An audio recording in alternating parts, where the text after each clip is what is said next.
si vous vous rangez du côté du néocolonialisme, vous êtes nos adversaires. Que vous soyez blanc, que vous soyez noir, que vous soyez chrétien, musulman, juif, chinois, athée ou martien, si vous voulez le néocolonialisme, nous sommes vos adversaires, je le dis avec simplicité.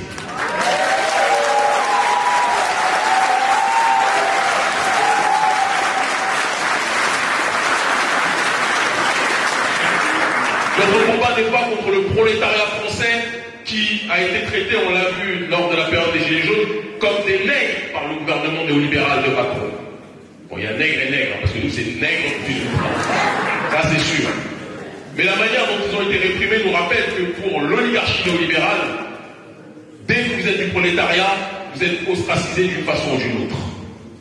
Mais ce gouvernement-là, qui pense qu'il peut effectuer une sorte de chantage, en nous disant si vous continuez à mener des actions contre le néocolonialisme, on va vous reprendre le passeport comme si le passeport était un os et que nous étions des caniches qui acceptaient quelque part leur chantage. Je vous dis sincèrement, retirez-moi le passeport et on aille beaucoup plus vite sur cette question. Vraiment. Nous sommes une nouvelle génération. Nous sommes une génération de l'élévation. Nous sommes une génération de l'autodétermination. Le premier ou l'un des premiers qui a parlé de la France-Afrique, c'était François-Xavier Verschaft, un blanc. Est-ce qu'on l'a menacé de l'exclure et de l'enlever la nationalité parce qu'il dénonçait la France-Afrique? Certes, il touchait moins de gens que nous, c'est vrai. Mais on ne l'a pas menacé. Mélenchon, lorsqu'il crie à l'Assemblée nationale en dénonçant la France-Afrique, est-ce qu'on l'a menacé, lui qui est né au Maroc, je crois, de le déchoir de la nationalité? Oui ou non? Mais quand ce sont des nègres, là on commence à vous rappeler, mais vous savez, hein, on vous a donné papier, on peut vous reprendre. Et après?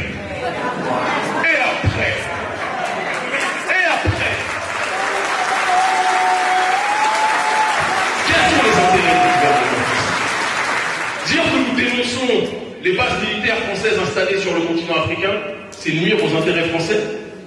Dire que nous dénonçons le franc CFA et le néocolonialisme qui touche les nôtres et les accords de coopération entre l'oligarchie française et nos dirigeants africains corrompus, parce que c'est trop facile de condamner le gouvernement français si on ne condamne pas nos élites africaines corrompues qui asphyxient nos populations, de Paul Biya à Fornia Sipé, à Patrice Talon, à Macquien Sale de l'impérialisme, à Alassane Draman, etc.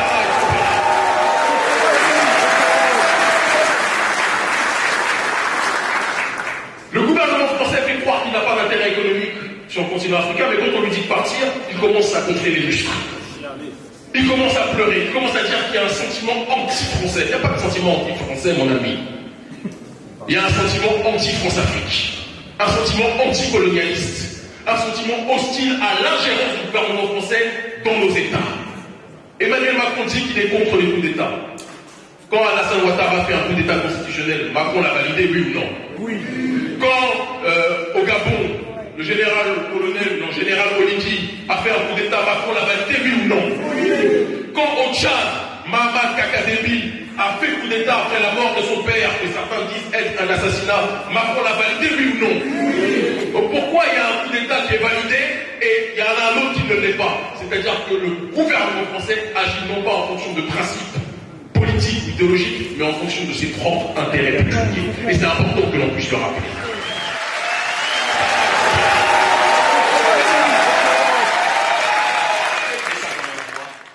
Je veux que chacun d'entre vous y réfléchisse ici. Quel message on envoie sur le continent? Des gens qui n'ont pas la nationalité. Des gens qui sont obligés parfois de traverser la mer parce qu'on leur fait croire que la France est le paradis terrestre. Que l'Occident est le paradis terrestre. Nous savons tous ici présentement que ce n'est pas un paradis pour nous. Nous savons que l'oppression et les discriminations quotidiennes que nous connaissons font en sorte que ce n'est pas un paradis pour nous. Il faut envoyer un message très lourd de sens, qui est que la France ne peut pas nous faire chanter et augmenter notre souffrance en nous privant de sa nationalité. C'est important qu'on le dise.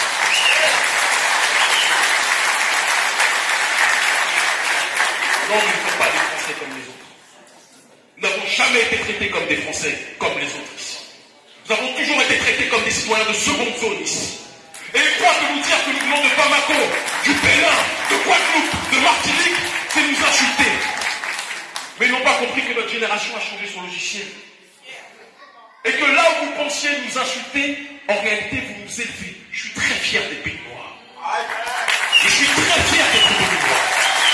Je suis très fier d'être un Africain. Je suis très fier d'être un homme noir. Vous ne pouvez pas me punir en me disant que vous me privez de nationalité. Votre chantage ne peut pas marcher avec moi. Ça, c'est le passeport.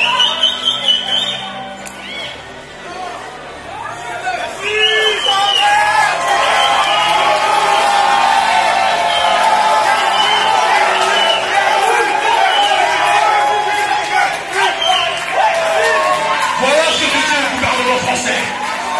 Votre passeport, ce n'est pas un os que vous nous donnez comme si les Noirs étaient des chiens. Je suis un homme noir libre. Je suis un Africain libre. Je suis un Béninois